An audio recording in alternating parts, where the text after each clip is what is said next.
Confirm that voice and PPT clear or not.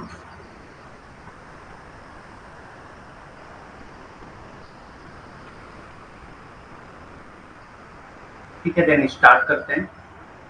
तो जिन्होंने अभी तक फिलर फॉर्म ज्वाइन नहीं किया है उनके लिए अनाउंसमेंट है कि वो मेरा रेफरल कोड यूज कर सकते हैं, जो कि है LIM10, जिसको यूज करके एक्स्ट्रा 10% का डिस्काउंट मिल जाएगा। So those who want to join UGC NET CRF 2024 December 2024 they can join. और आप अपने फ्रेंड्स एंड रिलेटिव में उनको रिफर कर सकते हैं मेरा रेफरल कोड, क्योंकि ये रेफरल कोड फिलर फॉर्म के ऑल कोर्सेज पर एप्लीकेबल है। तो ना सिर्फ सोशियोलॉजी बल्कि कोई भी कोर्स अगर बाई करना चाहते हैं आपके फ्रेंड्स एंड रिलेटिव में कोई भी, तो आप उनको ये मेरा कोर्स जो है रिफर कर सकते हैं लिंक पे, जिससे एक्स्ट्रा 10% का डिस्काउंट मिल जाएगा। और इस बार जो है हमारे यहाँ योगा और मैनेजमेंट का कोर्स ऐड किया गया है। तो जो लोग भी आपके फ्रेंड्स एंड रिलेटिव में योगा और मैनेजमेंट का कोर्स लेना चाहते हैं, आप उनको भी ये कोर्स रेफर कर सकते हैं। ठीक। और चूंकि दिसंबर 2024 में बहुत कम डेज बचे हैं, तो जो भी ज्वाइन करना चाह रहे हैं फास्ट ज्वाइन कर सकते हैं। ठीक। तो स्टार्ट करते हैं। हमारी डेली क्लासेस जो होती हैं वो 8 PM पे डेली होती हैं, यानी कि डेली रात में 8 बजे क्लास हमारी होती है।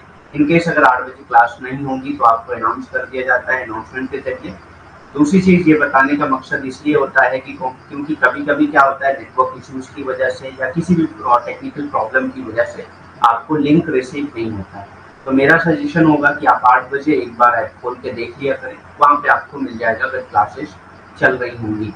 तो ये आपको टाइमिंग पता होने का ये बेनिफिट होता है कि आप 8 बजे एक बार आके चेक कर सकते हैं लिंक आया है या नहीं आया है। इससे मतलब नहीं होता है, आ जाता है तो वेल एंड गुड, नहीं आता है तो आपको ये बहुत हेल्प करता है कि आपको पता हो कि आपका टाइमिंग यही रहेगा सेम। अगर इनकेस कभी भी चेंज होता है तो आपको इन्फॉर्म कर दिया जाएगा। 8 बजे से ही क्लास स्टार्ट हो जाती है, कभी 8:10 भी हो जाता है लेट होने की वजह से, लेकिन जनरली 8 बजे ही क्लास स्टार्ट होती है। ठीक। तो ये आप लोग लिख लीजिए, जहाँ भी लिखना है, जो भी नए लोग हैं कि कितने बजे क्लास होती है। ठीक। तो स्टार्ट करते हैं। हम लोगों ने आर के मार्टिन के बहुत सारे कॉन्सेप्ट पढ़े थे कल, और function, dysfunction, non function, latent function, manifest function, बहुत सारी कॉन्सेप्ट किए थे। क्रिमिनोलॉजी पे उनकी कौन कौन सी थ्योरीज हैं, क्या क्या उनके व्यूज हैं, वो सारी चीजें हम लोगों ने कल देखा था। आज हम लोग स्टार्ट करेंगे मिडल रेंज थ्योरी से, जो कि आर के मार्टिन की बहुत ही इंपॉर्टेंट थ्योरी है। ठीक। सो मिडल रेंज थ्योरी, जिसको मैनिएचर थ्योरी भी कहा जाता है। ठीक। मिडल रेंज थ्योरी जिसको मैनिएचर थ्योरी भी कहा जाता है, ये भी it is also given by R.K. Martin.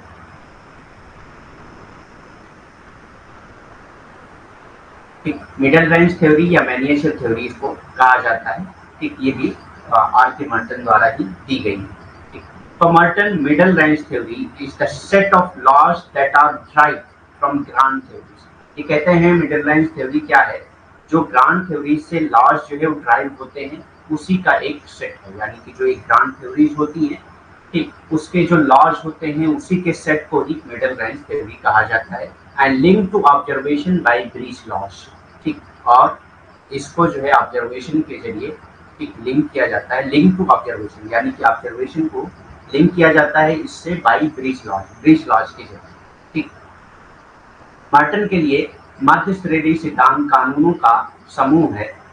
ठीक। वो कानूनों का समूह है जो भव्य सिद्धांत से प्राप्त होते हैं। ठीक। जो भव्य सिद्धांत है उससे प्राप्त कानूनों के समूह को ही मिडल रेंज थ्योरी या मैनिएचर थ्योरी मिडल रेंज सिद्धांत या मैनिएचर सिद्धांत कहा जाता है। और ये पुल कानूनों द्वारा अवलोकन से जुड़ा होता है। पुल कानूनों मतलब एक ब्रिज, जिसको इसीलिए उसको मिडल रेंज ही कहा गया। ठीक। तो ग्रांड थ्योरी और ऑब्जर्वेशन दोनों को लिंक करने का काम करता है ये मिडल रेंज थ्योरी या miniature theory, as a bridge काम करता है।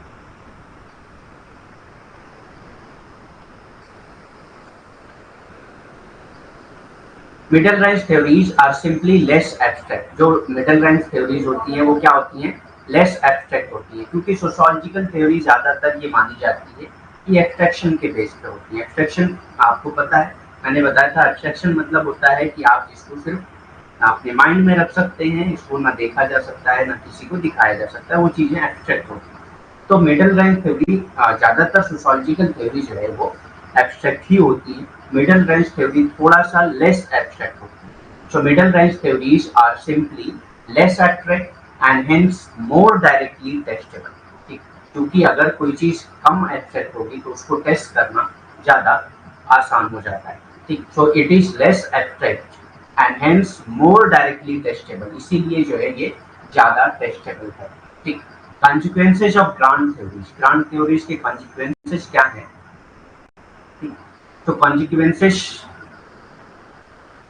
को टेस्ट मतलब ग्रांड थ्योरी के जो भी कॉन्सिक्वेंसेज है उसको आप टेस्ट कर सकते हैं इससे. एक मध्य श्रेणी के सिद्धांत केवल कम अमूर्त होते हैं और इसलिए अधिक प्रत्यक्ष रूप से परीक्षण योग होते हैं. ठीक, भव्य सिद्धांतों के परिणाम. और ये किसके परिणाम है? ये जो मिडल रेंज थ्योरी होती है ये कहाँ से मिलती है? ये middle range theory grand theory से ही मिलती है, भव्य सिद्धांत से ही मिलती है. ठीक,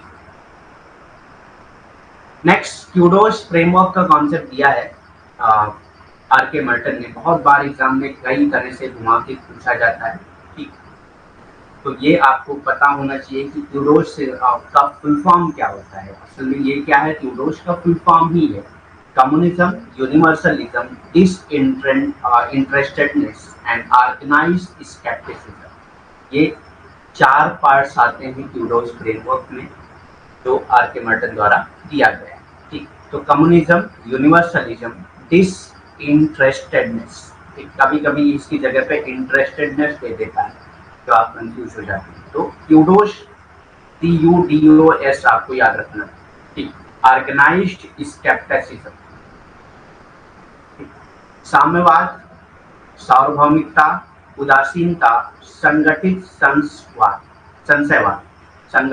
संशयवाद, ये सारी चीजें आ जाती हैं क्यूडोस फ्रेमवर्क में जो आर.के. मर्टन ने दिया. नेक्स्ट, यहाँ तक हम लोग सारे कॉन्सेप्ट कंप्लीट कर चुके हैं आर.के. मर्टन के. अब स्टार्ट करते हैं बुक्स थोड़ा सा ज़्यादा है उनकी, लेकिन चूंकि बहुत ही इंपॉर्टेंट थिंकर हैं तो बुक से इनसे क्वेश्चन ज़्यादातर पूछे जाते हैं. ठीक, प्यूरिटनिज्म, आर्पिटिज्म एंड साइंस 1936 में पब्लिश हुई थी ये बुक.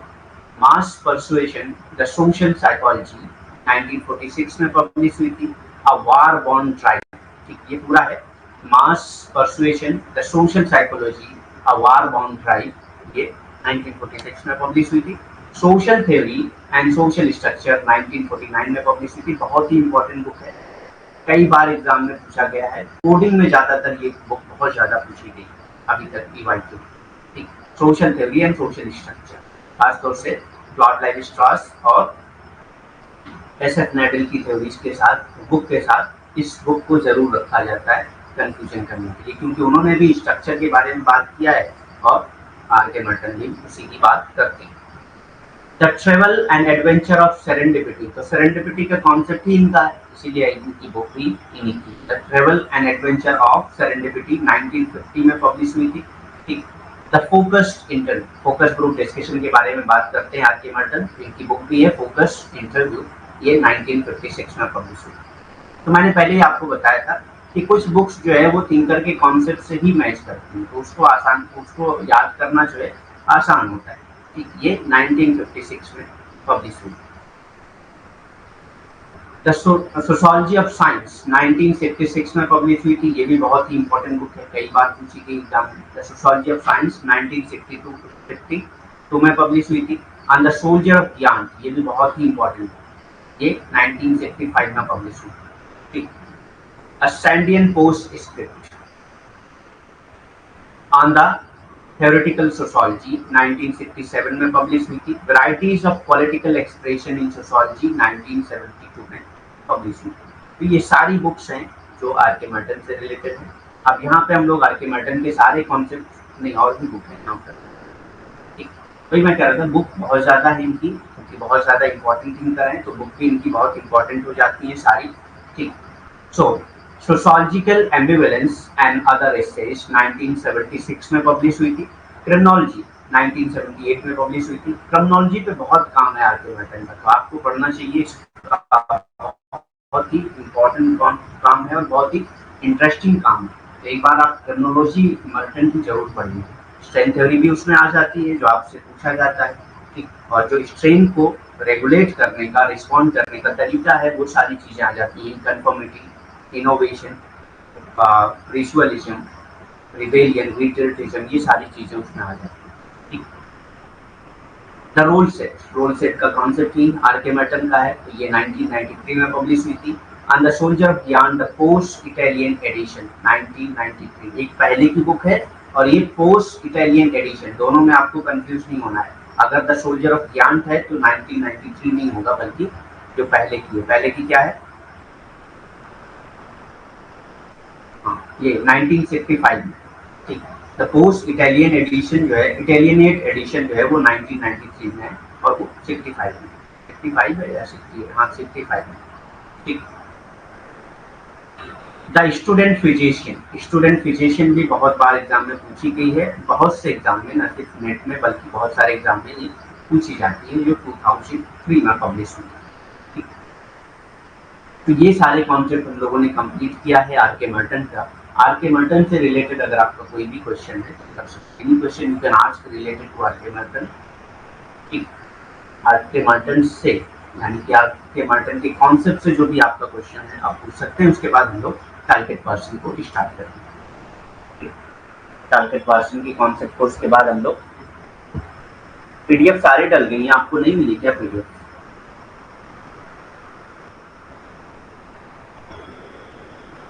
पीडीएफ सारी डल गई हैं, आप एक बार चेक कर लीजिएगा। अगर नहीं मिलती है तो ऐप खोलिएगा, ऐप पे एक मैसेज सेक्शन होता है, उस पर जाके आप मुझको एक बार इन्फॉर्म कर दीजिएगा।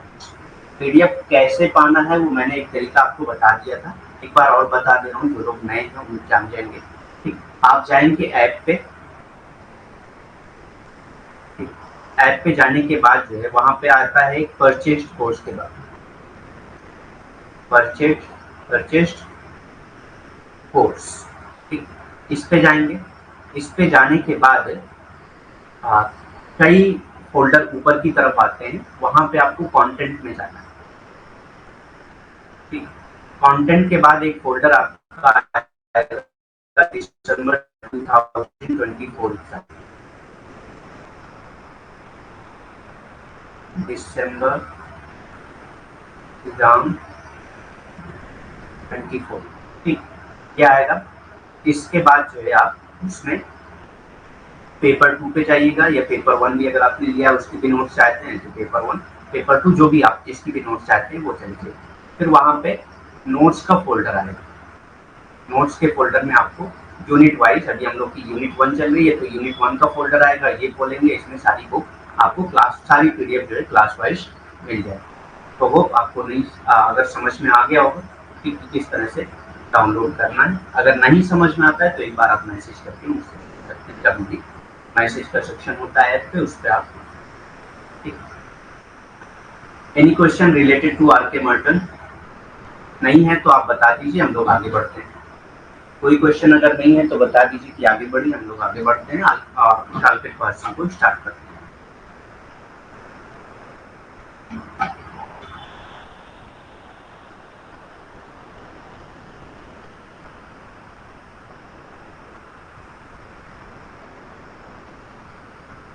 ठीक है, फिर स्टार्ट करें।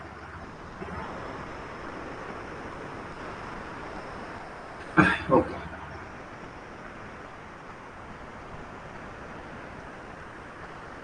so target persons.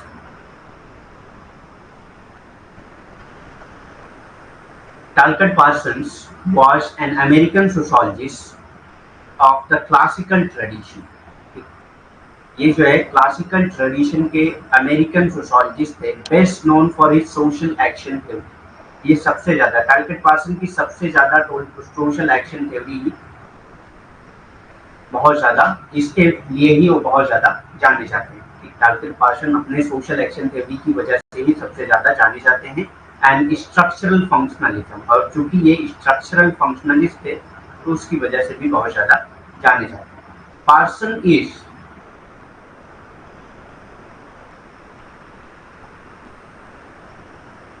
Parson is considered one of the most influential figure in sociology in the 20th century. Parson जो है बहुत ज़्यादा इन्फ्लुएंशियल, बहुत ज़्यादा प्रभावशाली फिगर माने जाते हैं। ठीक, प्रभावशाली व्यक्ति माने जाते हैं 20वीं सदी में। 20वीं सदी के सोशियोलॉजी में सबसे ज्यादा प्रभावशाली व्यक्ति मतलब सबसे ज्यादा इन्फ्लुएंशियल फिगर माने जाते हैं 20th सेंचुरी के सोशियोलॉजी। ठीक, he was born on 13th December 1902 in United States and died on 8th May 1979 in Germany। United state में इनकी पैदाइश हुई थी, लेकिन जर्मनी में इनकी डेथ हुई। इन्फ्लुएंस इनसे कौन लोग इन्फ्लुएंस थे? आर के मार्टन। आर के मार्टन जो है टार्गेट पर्सन के स्टूडेंट, टार्गेट पर्सन के स्टूडेंट थे आर के मार्टन। तो ये आपको याद होना चाहिए, क्योंकि बहुत सारे कॉन्सेप्ट ऐसा आता है जब क्रोनोलॉजी लगानी हो तो आपको ये पता होना चाहिए कि ये इनके स्टूडेंट है, तो उसके बाद ही इन्होंने सारे कॉन्सेप्ट दिए होंगे। ठीक, आर के मार्टन जो है वो स्टूडेंट है टार्गेट पर्सन,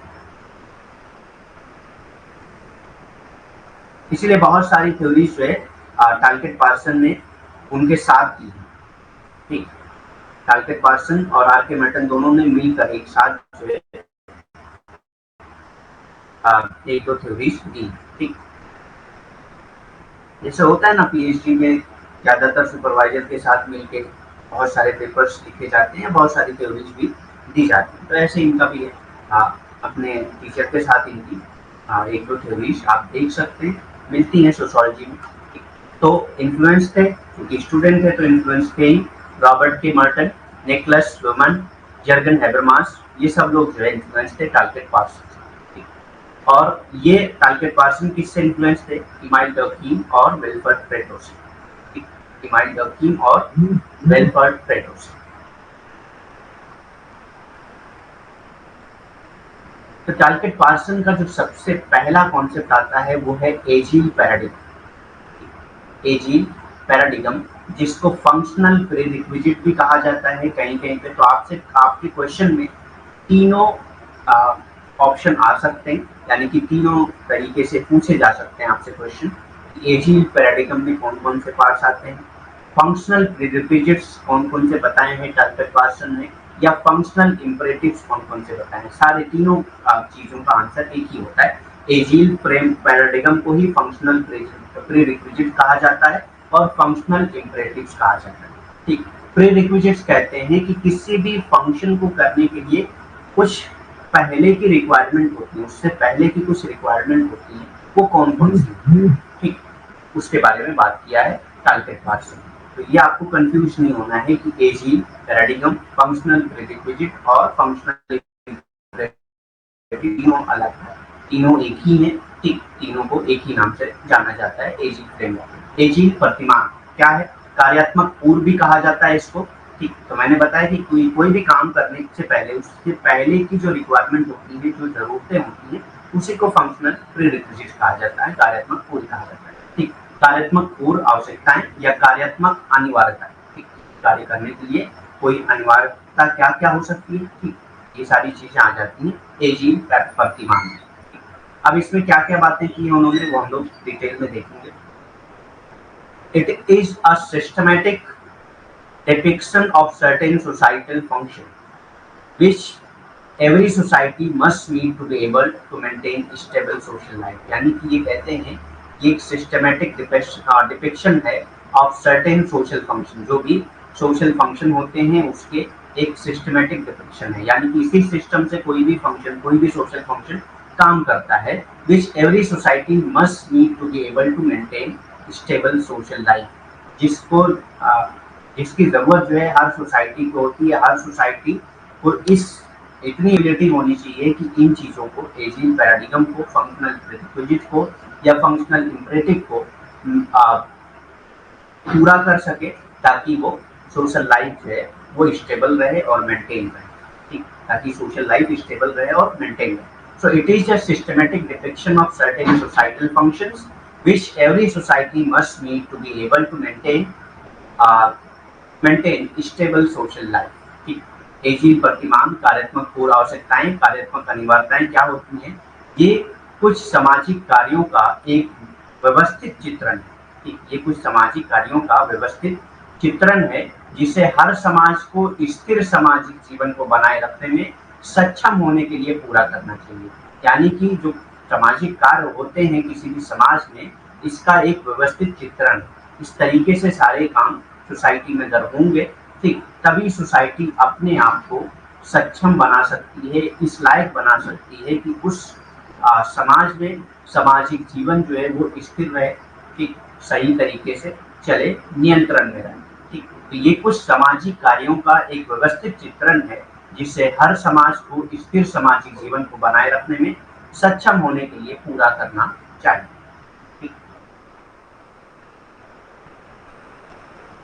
तो एजिल में सबसे पहला जो कॉन्सेप्ट आता है वो आता है एडॉप्टेशन, अनुकूलन। एडॉप्टेशन या अनुकूलन, ठीक, ये क्या होता है? The problem of acquiring sufficient resources, ठीक, यानी कि एडॉप्टेशन किसी इन्वायरमेंट को एडॉप्ट करने के लिए उसमें अपने आप को सुटेबल बनाने के लिए जो है कुछ रिसोर्सेज की जरूरत होती है, पर्याप्त संसाधन प्राप्त करने की समस्या यहाँ पे आती है। एडॉप्टेशन कैसे होता है? Organisation oriented to economic production. तो ये क्या है? ये आपको रिसोर्सेज कौन प्रोवाइड करता है? जो इकोनॉमिक प्रोडक्शन होते हैं, बिजनेस फॉर्म्स होते हैं, ये आपको रिसोर्सेज प्रोवाइड करते हैं किसी भी समाज में अपने आप को एडॉप्ट करने।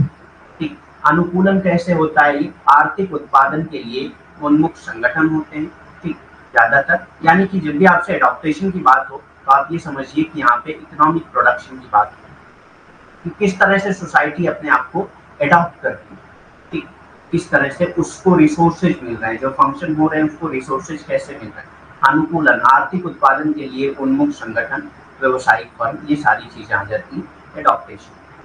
ये क्वेश्चन पूछा गया है कि एडॉप्टेशन में क्या आता है? इकोनॉमी आती है। जब भी आपसे एडॉप्टेशन पूछा जाए कि एडॉप्टेशन कैसे होता है तो ये इकोनॉमी के लिए होता है।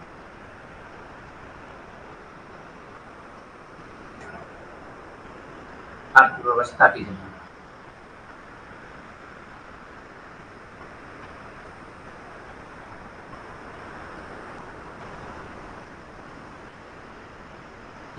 ये स्पेलिंग अर्थव्यवस्था, स्पेलिंग गलत हो सकती है, देख लीजिएगा आप।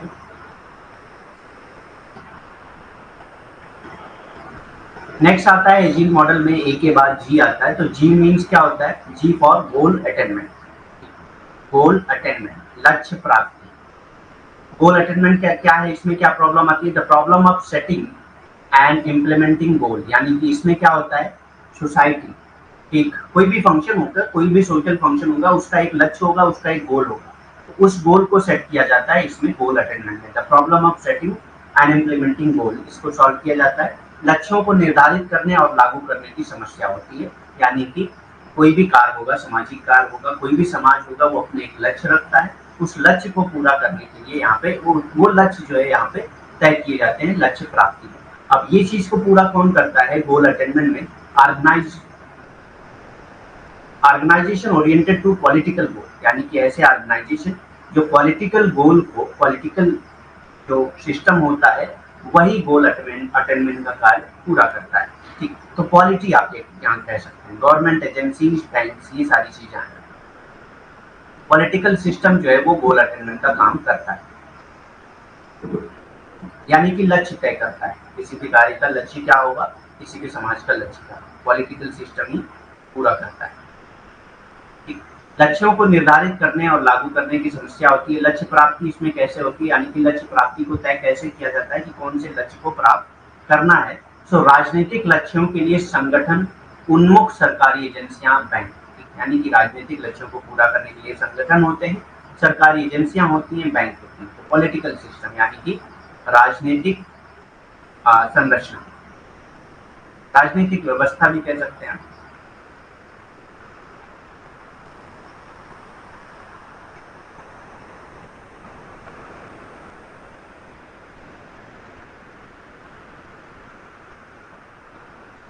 राजनीतिक व्यवस्था, ठीक। नेक्स्ट आता है आई आएगा इंटीग्रेशन, ठीक। इंटीग्रेशन क्या है? The problem of maintaining solidarity and coordination among the sub unit of the system. यानी कि जो समाज में अलग अलग सब यूनिट है उनके बीच में इंटीग्रेशन मैनेज करना, ठीक। किस तरह से इंटीग्रेशन मैनेज किया जाए, यानी कि आपस में कैसे सब कोऑर्डिनेशन में रहें, सॉलिडरिटी में रहें, यानी कि एक साथ मिलकर कैसे काम करें, इस प्रॉब्लम को इंटीग्रेशन में सॉल्व किया जाता है। The problem of maintaining solidarity or coordination among the sub-unit of the system. Integration, integrative organization, code, political parties, social control agencies. Integration में क्या होता है, कौन पूरा करता है इंटीग्रेशन के काम को? इंटीग्रेशन ऑर्गेनाइजेशन पूरे करते हैं, जैसे कि कोर्ट है, पॉलिटिकल पार्टीज हैं, social control agencies, policing system, ये सारी चीजें, ठीक, जुडिशियल सिस्टम है, ये सब इंटीग्रेशन को पूरा करते हैं। ठीक, तो इंटीग्रेशन को इंटीग्रेटिव ऑर्गेनाइजेशन पूरा करते हैं, जैसे कि कोर्ट है, पॉलिटिकल पार्टीज हैं, सोशल कंट्रोल एजेंसीज, ये इंटीग्रेशन के काम को पूरा करते हैं। एकीकरण, एकीकरण क्या है? प्रणाली की उप इकाइयों के बीच एकजुटता या समन्वय बनाए रखने की समस्या को यहाँ पे डिस्कस किया जाता है। ठीक, तो समाज के अलग अलग प्रणाली होती है, किसी भी समाज के अलग अलग प्रणाली होती है, अलग अलग हिस्से होते हैं, अलग अलग समूह होते हैं, उनके बीच में समन्वय बनाए रखना, एकजुटता बनाए रखना, इसका काम किसमें किया जाता है? एकीकरण में किया जाता है। ये भी जरूरी है। ये सब क्या बता रहे हैं? टारगेट पर्सन जो बात कर रहे हैं, इन सब की क्या बता रहे हैं? किसी भी समाज को सही तरीके से फंक्शन करने के लिए ये सारी चीजें होना जरूरी होता है, यानी कि एक इकोनॉमी होना जरूरी है जो एडॉप्टेशन का काम करे। समाज में रहने के लिए जो चीजें जरूरी है, ठीक, रिसोर्सेज जरूरी है, वो इकोनॉमिक इंस्टीट्यूशन उनको प्रोवाइड करेगा। दूसरा क्या था? गोल अटेनमेंट। समाज एक गोल तय करना जरूरी है समाज को, ठीक, ताकि लोग उस गोल को पूरा करें। तो वो कौन करता है? पॉलिटिकल एजेंसीज, पॉलिटिकल सिस्टम करता है। ठीक, तीसरा क्या है? एकीकरण। अब जो अलग अलग पार्ट्स हैं उनका एकीकरण होना जरूरी है, तभी समाज सही तरीके से काम कर पाएगा, वरना टूट जाएगा। ठीक, तो जो अलग अलग समाज की प्रणालियां हैं उनके बीच में जो है एकजुटता होना जरूरी है, समन्वय बनाए रखना जरूरी है। ठीक, तो ये काम एकीकरण करता है। तो यही है, टारगेट पर्सन कह रहे हैं कि ये चीजें अगर नहीं होंगी तो समाज सही तरीके से काम नहीं कर सकता, वो टूट जाएगा। ठीक, उसमें स्टेबिलिटी नहीं होगी, उसमें कंट्रोल नहीं रहेगा। एकीकरण कहाँ पे किया जाता है? एकीकरण एकीकृत संगठन द्वारा किया जाता है, जैसे कि न्यायालय है, राजनीतिक दल है, सामाजिक नियंत्रण एजेंसियां। न्यायालय, राजनीतिक दल और सामाजिक नियंत्रण एजेंसियां। ठीक, नेक्स्ट आता है लेटेंसी। एजील में सबसे लास्ट आता है लेटेंसी, यानी कि विलंबता। ये क्या है? The problem of creating, preserving and transmitting the systems distinctive culture and values, यानी कि जो किसी भी समाज का कल्चर है, वैल्यूज है, उसको क्रिएट करना, उसको प्रिजर्व करना और उसको एक जनरेशन से दूसरे जनरेशन में ट्रांसफर करना, इसका काम किसमें किया जाता है? ये भी, इसका भी एक सिस्टम होना चाहिए जो लेटेंसी का काम करेगा। ठीक, सिस्टम की विशिष्ट संस्कृति और मूल्यों को बनाए रखने और प्रसारित करने की समस्या, यानी कि ये क्या करता है कि विलंबता होनी चाहिए समाज में, यानी कि समाज के जो भी सांस्कृतिक मूल्य हैं, ठीक, और अलग अलग मूल्य हैं, मानदंड हैं, इन सबको बनाना, इन सबको प्रसारित करना, इन सबको बनाना और उसको सुरक्षित रखना। यहाँ पे बनाए रखना मतलब सुरक्षित रखना। ठीक, सुरक्षित रखने और प्रसारित करने की समस्या। प्रसारित करना यानी कि एक सोसाइटी से दूसरी सोसाइटी या एक जनरेशन से दूसरे जनरेशन, एक पीढ़ी से दूसरे पीढ़ी, ठीक, एक पीढ़ी से दूसरी पीढ़ी तक प्रसारित करना।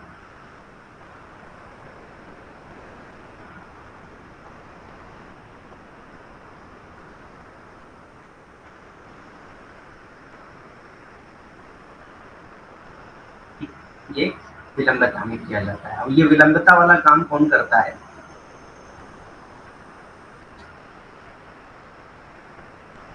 तो लेटेंसी में पैटर्न मेंटेनेंस ऑर्गेनाइजेशन होते हैं, जैसे कि म्यूजियम है, एजुकेशनल ऑर्गेनाइजेशन है, रिलीजियस ऑर्गेनाइजेशन। ये सारी चीजें क्या करती हैं? आपकी कल्चर को, वैल्यूज को जनरेट करती है, प्रिजर्व करती है और ट्रांसफर करती है। पैटर्न मेंटेनेंस ऑर्गेनाइजेशन होती है।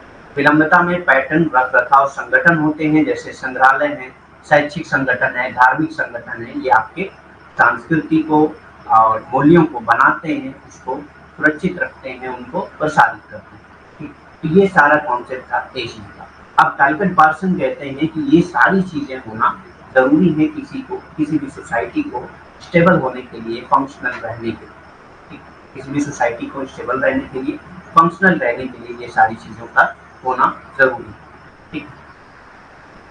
नेक्स्ट आता है इंस्टीट्यूशनलाइजेशन का कॉन्सेप्ट दिया है टालकेट पार्सन ने। इसमें ये क्या बात करते हैं, संस्थागतकरण के बारे में क्या बात किया है टालकेट पार्सन ने, वो देखते हैं। The integration of roles and sanction with a generalised value system are normative framework which all members shares.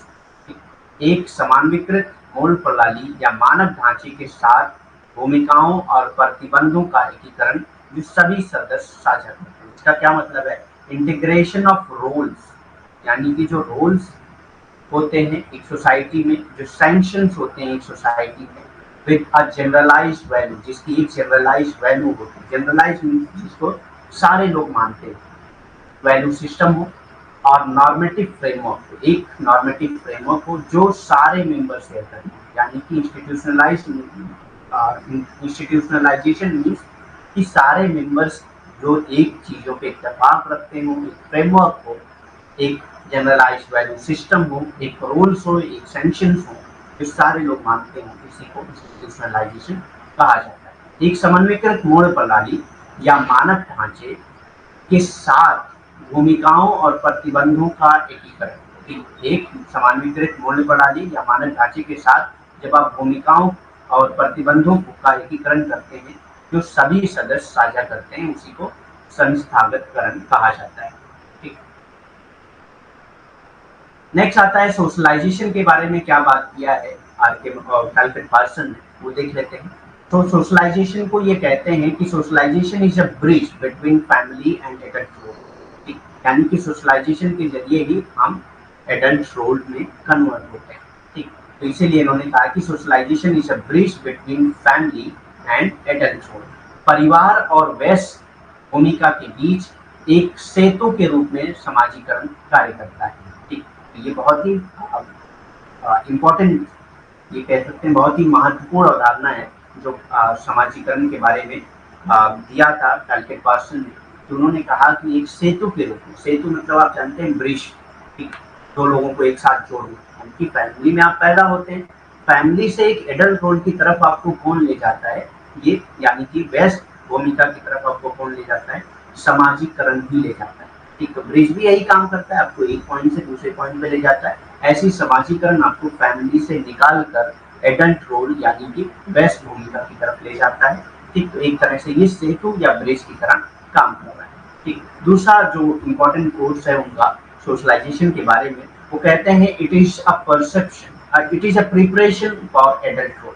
ठीक, तो वही बात है कि आप ब्रिज जब कह रहे हैं तो प्रिपरेशन भी करेंगे उसी का। It is a preparation for adult role. आप सोशलाइजेशन के जरिए अपने आप को प्रिपेयर करते हैं एडल्ट रोल के लिए। ठीक, ये वयस्क भूमिका के लिए एक तैयारी है। ठीक, यानी कि आप वयस्क भूमिका में जाने के लिए समाजीकरण के जरिए अपनी एक तैयारी करते हैं। ठीक, समाजीकरण के लिए जरिए आप वयस्क भूमिका की तैयारी करते हैं। ठीक।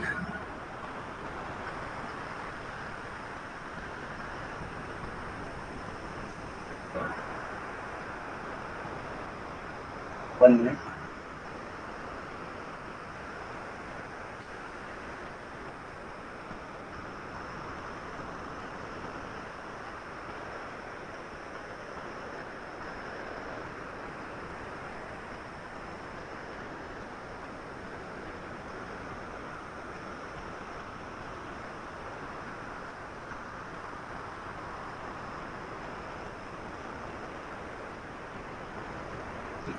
Parson divides socialization up into primary and secondary socialization। तो पार्सन दो तरह के सोशलाइजेशन के बारे में बात करते हैं, एक है प्राइमरी सोशलाइजेशन और दूसरा है सेकेंडरी सोशलाइजेशन। तो दो तरह के सोशलाइजेशन के बारे में बात किया है पार्सन। ठीक, पार्सन समाजीकरण को प्राथमिक और द्वितीयक समाजीकरण में विभाजित करते हैं। यानी कि पार्सन जो है समाजीकरण को दो पार्ट में बांटते हैं, एक प्राथमिक और दूसरा द्वितीय।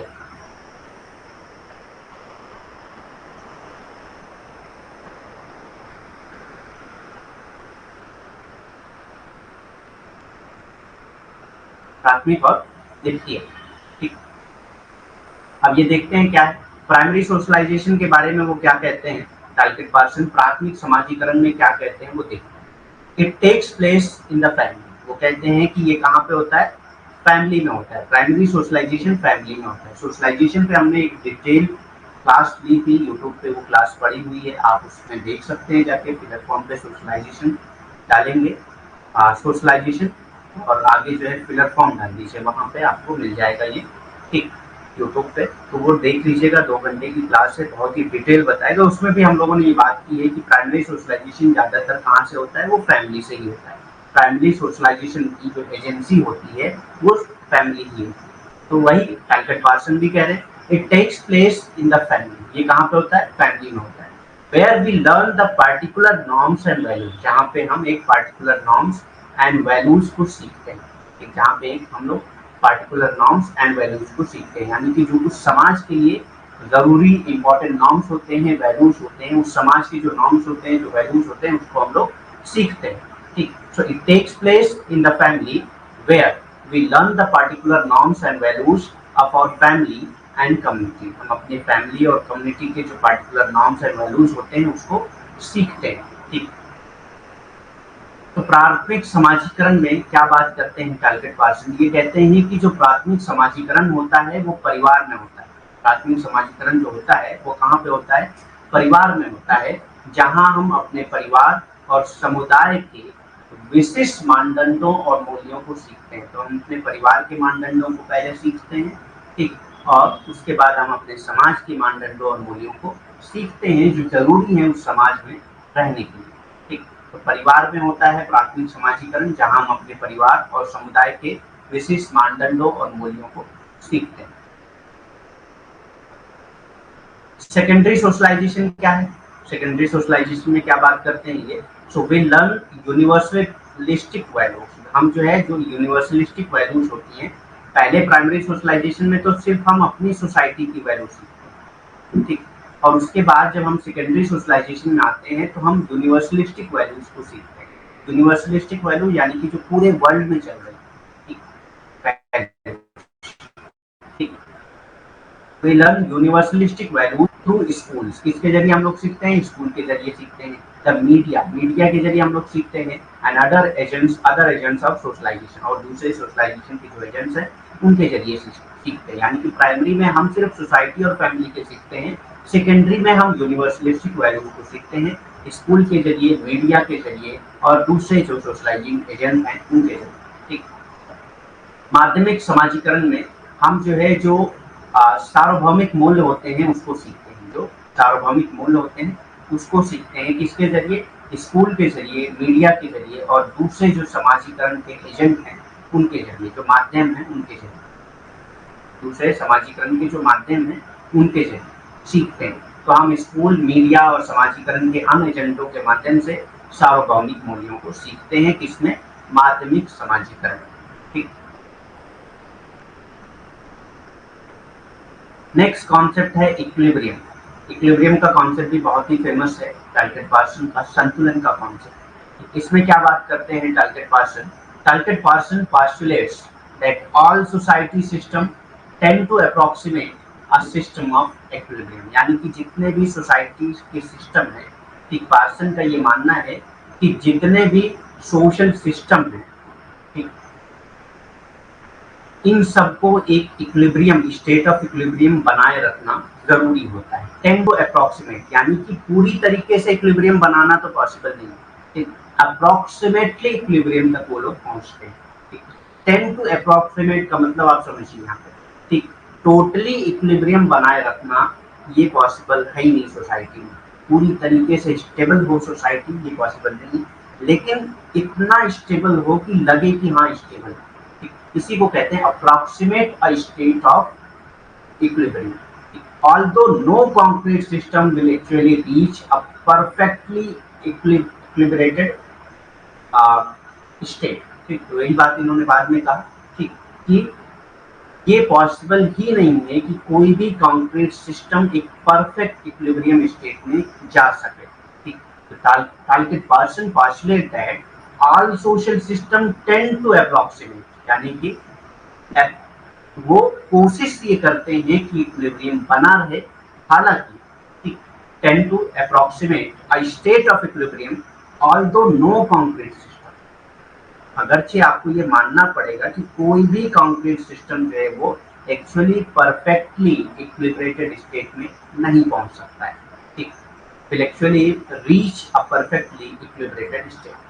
ठीक, तो संतुलन के बारे में क्या कहते हैं टालकेट पार्सन, देखते हैं हम लोग। टालकेट पार्सन ने माना है कि किसी भी सामाजिक प्रणाली संतुलन की स्थिति का अनुमान लगाती है, ठीक, यानी कि वो अनुमान लगाती है, ये कोशिश करती है संतुलन की स्थिति तक पहुंचने की। कोई भी सामाजिक प्रणाली होगी वो अपने आप को संतुलित रखने की पूरी कोशिश करती है। हालांकि कोई भी ठोस व्यवस्था, कोई भी सामाजिक प्रणाली जो ठोस होगी वो कभी भी इस पूरी तरीके से संतुलित स्थिति तक नहीं पहुंच पाएगी, ठीक, पूरी तरीके से संतुलित स्थिति तक पहुंचना पॉसिबल ही नहीं, थोड़ा बहुत तो उसमें अनस्टेबिलिटी रहेगी, ठीक। लेकिन फिर भी जितनी भी सामाजिक प्रणालियां होती हैं या सामाजिक व्यवस्थाएं होती हैं, सामाजिक संस्थाएं होती हैं, वो अपने आप को इक्विलिब्रियम बनाए रखने, संतुलन बनाए रखने की ही कोशिश करती है, संतुलन बनाए रखने की ही कोशिश करती है।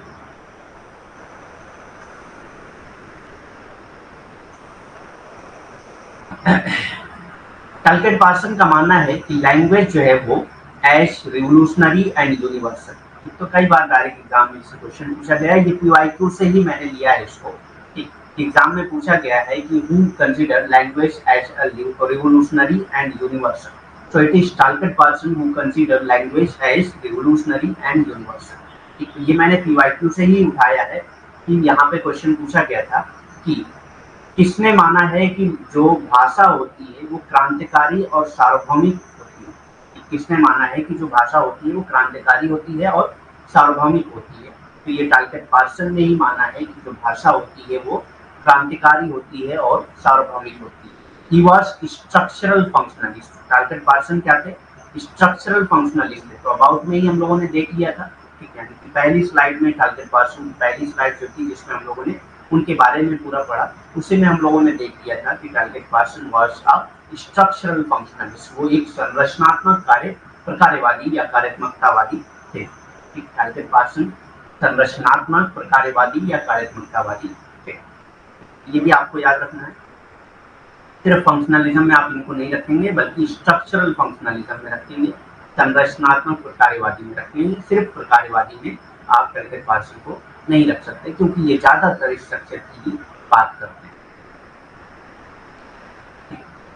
हैं। दो तरह के फैमिली के बारे में बात किया है टालकेट पार्सन ने।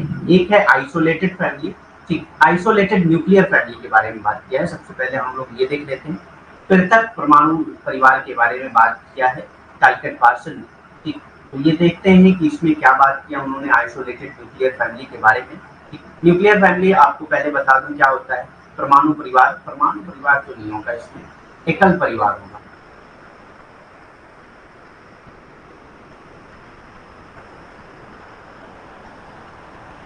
एकल परिवार होगा, परमाणु गलत हो जाएगा, यहाँ पे ट्रांसलेशन गलत है। यहाँ पे देखिए एकल परिवार, पृथक एकल परिवार, तो यही होगा। न्यूक्लियर फैमिली या एकल परिवार क्या होता है, जहां पे फादर,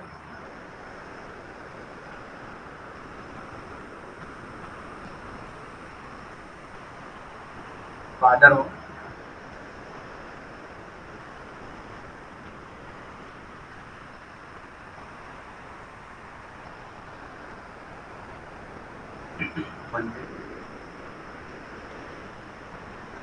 मदर हो प्लस अनमैरिड चिल्ड्रन,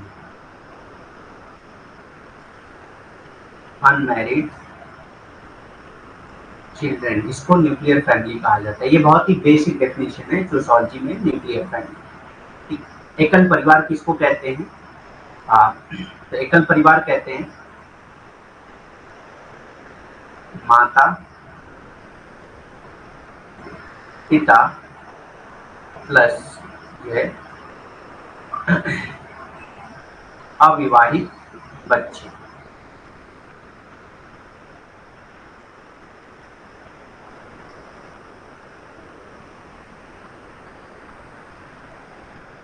इसको कहते हैं एकल परिवार, न्यूक्लियर फैमिली।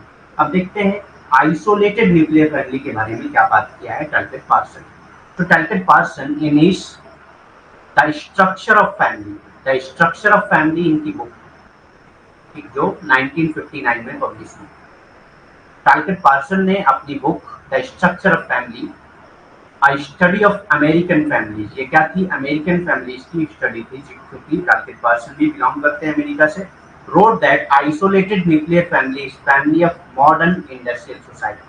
तो ये कहते हैं कि जो आइसोलेटेड न्यूक्लियर फैमिली है वो क्या है, मॉडर्न इंडस्ट्रियल सोसाइटी की फैमिली है, जिसमें फैमिली क्या करती है, अपने बच्चों को लेकर जहाँ पे इंडस्ट्री है, जहाँ पे वो काम कर रहे हैं, वहीं पे जाके रहने लगते हैं। जैसे कोई बिहार से है या यूपी से है, वो महाराष्ट्र में जाकर, मुंबई में जाकर रहने लगते हैं अपनी फैमिली के साथ। तो पूरे घर वालों को तो ले नहीं जाते हैं, अपने बच्चों को ले लेते हैं और अपनी वाइफ को ले लेते हैं। तो इस तरह से उसको टैलकेट पार्सन ने इसी को आइसोलेटेड न्यूक्लियर फैमिली कहा है, और कहा है कि फैमिली है मॉडर्न इंडस्ट्रियल सोसाइटी।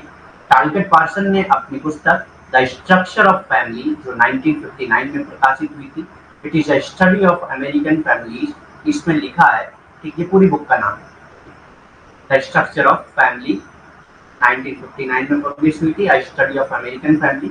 इसमें उन्होंने लिखा है कि जो पृथक एकल परिवार है वो आधुनिक औद्योगिक समाजों का परिवार है, आधुनिक औद्योगिक समाजों का परिवार। इट इज स्ट्रक्चरली आइसोलेटेड, ये कहते हैं ये क्या है, स्ट्रक्चरली आइसोलेटेड होता है, as it doesn't form a part of the wider system. ये वाइडर सिस्टम का पार्ट नहीं बनता है, जहाँ पे वो रह रहे हैं वो पूरे एरिया का पार्ट तो नहीं बन पाते हैं, ठीक, of kinship relation, kinship relation में ये नहीं है।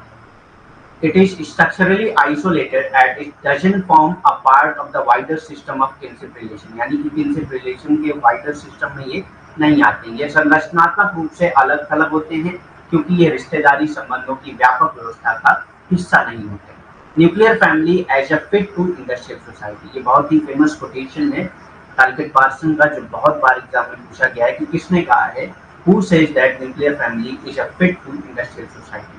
तो ये टैलकेट पार्सन कहते हैं कि न्यूक्लियर फैमिली इंडस्ट्रियल सोसाइटी के लिए फिट है, एक सबसे फिट है इंडस्ट्रियल सोसाइटी, क्योंकि ये जो है स्टेबलाइजेशन करता है एडल्ट को, जो उसके इमोशन को है उसको स्टेबलाइज करता है। एक आदमी जब बाहर इंडस्ट्रीज में काम करके आता है तो फैमिली के साथ रहता है, तो फैमिली में सिर्फ उसके बच्चे और उसकी वाइफ ही है, तो इस तरह से उसका एक स्टेबलाइजेशन होता रहता है। एकल परिवार औद्योगिक समाज के लिए उपयुक्त है। तो टैलकेट पार्सन का ये मानना है कि जो एकल परिवार है वही सबसे ज्यादा उपयुक्त है औद्योगिक समाज के लिए।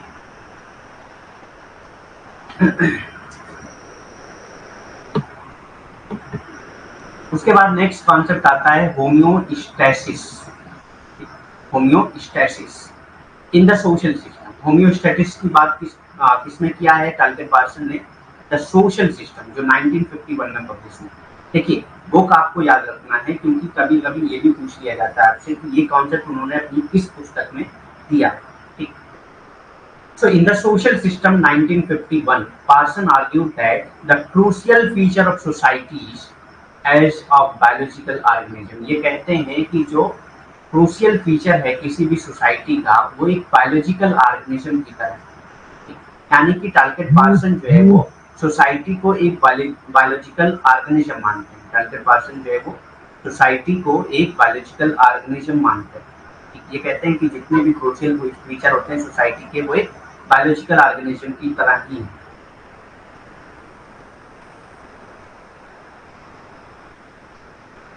क्या है, बायोलॉजिकल ऑर्गेनिज्म की तरह ही। In the social system 1951, Parson argued that the crucial feature of society as a biological organism is homeostasis। ठीक, तो क्या है ये जो क्रूशियल फीचर है वो क्या है, homeostasis, maintaining a stable state, यानी कि जिस तरह से बायोलॉजिकल ऑर्गेनिज्म अपनी पूरी बॉडी को स्टेबल रखता है, एक स्टेबिलिटी को मेंटेन रखता है, वैसे ही सोसाइटी भी, सोसाइटी का एक बहुत ही क्रूशियल फीचर है बायोलॉजिकल ऑर्गेनिज्म की तरह होम्योस्टैटिस। होम्योस्टैटिस का मीनिंग क्या होता है, मेंटेनिंग अ स्टेबल स्टेट, यानी कि एक स्टेबल स्टेट बनाए रखना, यानी कि इक्विलिब्रियम को बनाए रखना ही क्या कहलाता है, होम्योस्टैसिस कहलाता है। And that their part can be understood only in terms of the whole, और ये कहते हैं कि इसीलिए जो है उनकी पार्ट्स को हम एज अ होल ही स्टडी कर सकते हैं, एज अ होल ही समझ सकते हैं। यही बात बोला था टर्की में भी, कि उनके पार्ट्स को स्टडी करके आप नहीं समझ सकते हैं पूरी सोसाइटी को, बल्कि सोसाइटी को एज अ होल आपको स्टडी करना पड़ेगा। इसीलिए डकिन की मेथडोलॉजी को भी क्या कहा जाता है, मेथडोलॉजिकल होलिज्म कहा जाता है।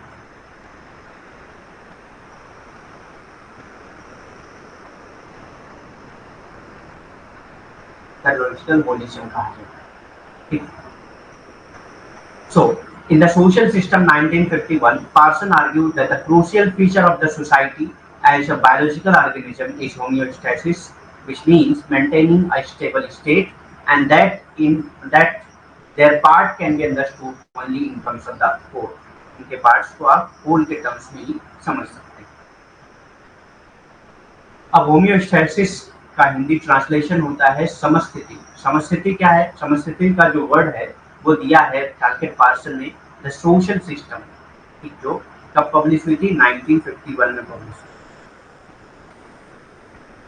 द सोशल सिस्टम जो 1951 में पब्लिश हुई थी। इसी में उन्होंने समस्थिति की बात की है। इसमें पार्सन ने तर्क दिया है कि जैविक जीवों के रूप में, ठीक, समाज जैविक जीवों के रूप में, जिस तरह से जैविक जीव जो है अपनी समस्थिति को बनाए रखते हैं, वैसे ही समाज भी अपनी समस्थिति को, जो एक उसकी बहुत विशेष महत्वपूर्ण विशेषता है, जो समस्थिति है, उसको पूरा करने के लिए, ठीक, उसको पूरा मतलब कि समाज की एक विशेष विशेषता होती है, ठीक, एक महत्वपूर्ण विशेषता होती है। जैसे जैविक जीव की एक महत्वपूर्ण विशेषता होती है कि वो अपने बॉडी के, अपने एज ए जीव जो है, यानी कि एक जीव की तरह जो अपने पूरे जिस्म को, पूरे शरीर को जो है समस्थिति की स्थिति में रखता है, ऐसे ही समाज का भी एक बहुत महत्वपूर्ण विशेषता है कि वो समस्थिति को बनाए रखे। समस्थिति मतलब होता है संतुलन को बनाए रखना, एक स्थिर स्थिति बनाए रखना, ठीक। और ये उनके भागों को केवल संपूर्ण के संदर्भ में ही समझा जा सकता है। तो टालकेट पार्सन कहते हैं कि अगर आप किसी समाज के भागों को ही समझना चाह रहे हैं तो आप सिर्फ समाज को नहीं समझ सकते, बल्कि उसको उसके संपूर्ण संदर्भ में ही समझ सकते हैं। पूरे होल समाज को लेकर पूरे समाज को समझना होगा, तभी आप उनके भाग को समझ कर सकते हैं। इसलिए मैं पहले हम लोगों ने पढ़ा कि ही वाज इन्फ्लुएंस्ड बाय डकी, और यही वर्ड जो है डकी भी कहते हैं कि समाज के अगर भागों को आपको समझना है तो अकेले नहीं समझ सकते, बल्कि संपूर्ण के संदर्भ में ही समझा जा सकता है। इसीलिए डकी की मेथोडोलॉजी को मेथोडोलॉजिकल होलिज्म कहा जाता है, ठीक।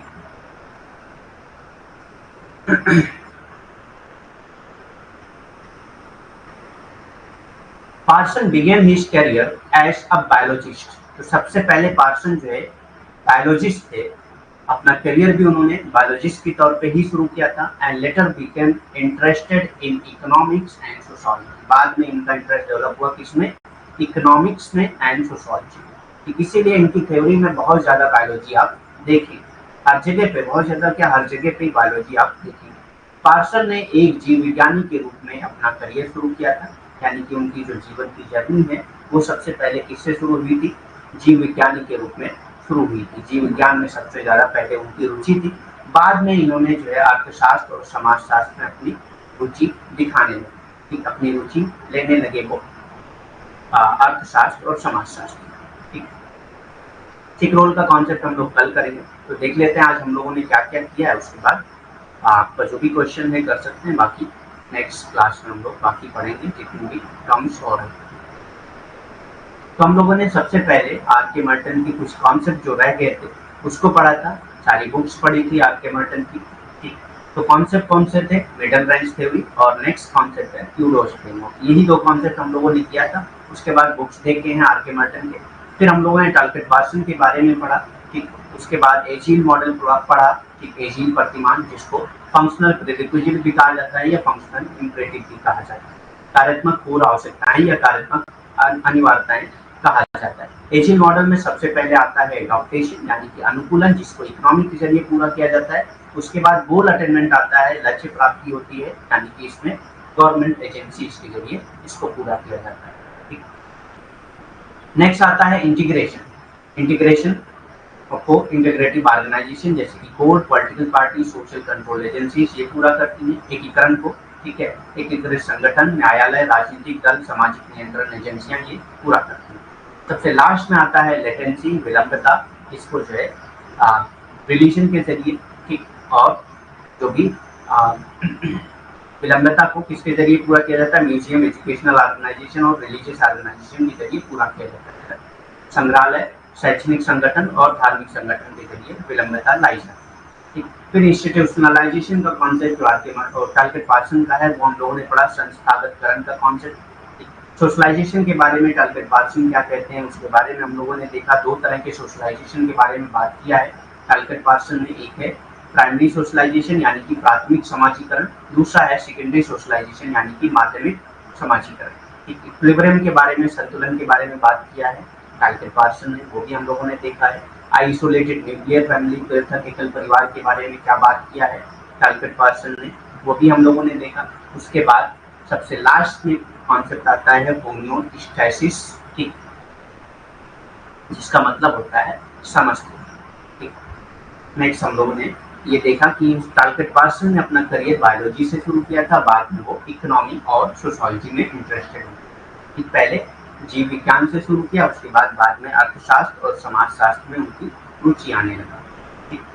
तो नेक्स्ट आपका जो भी क्वेश्चन है कर सकते हैं। Any question you can ask related to course, related to app और रिलेटेड टू एग्जाम, या रिलेटेड टू जितना भी हम लोगों ने पढ़ाया है, वो जितना भी अभी हम लोगों ने पढ़ा है उससे रिलेटेड। और दूसरा एक अनाउंसमेंट है कि कल आप लोग जो है पढ़ के आइएगा जितना भी पीडीएफ हो चुका है आज तक, ठीक, क्योंकि आज भी ये पीडीएफ अभी अपलोड हो जाएगा, तो आप इसको पढ़ के आइएगा क्योंकि कल हम लोग वीकली टेस्ट करने वाले हैं। पहला हमारा टेस्ट कल होगा, ठीक, तो ये आपको ज्वाइन करना है और कल एग्जाम अच्छे से देना है, मतलब ये टेस्ट अच्छे से अटेंड करना है और ज़्यादा से ज़्यादा स्कोर करने की कोशिश करिए, क्योंकि जितना ज़्यादा स्कोर आपका होगा उतना आपका कॉन्फिडेंस लेवल बढ़ेगा। और अभी इस इनिशियल स्टेट में अगर आपका कॉन्फिडेंस लेवल बढ़ जाता है तो ये बहुत ही बेनिफिट देता है, ठीक। तो कोशिश ये करें कि एक भी क्वेश्चन गलत ना हो, सारे आंसर आप दे पाएँ, ठीक, जिससे क्या होगा आपका कॉन्फिडेंस लेवल बढ़ेगा और मुझे भी लगेगा कि आप एक अच्छी तैयारी करना शुरू करें, ठीक। तो any question related to anything, हाँ, हर सैटरडे वीकली हम लोग करेंगे।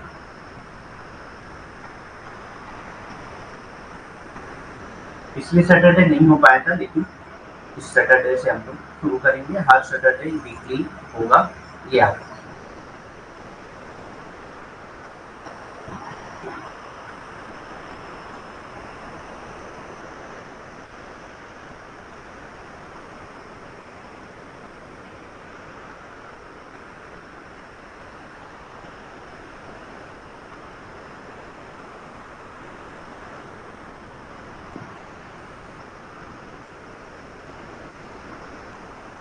Any question?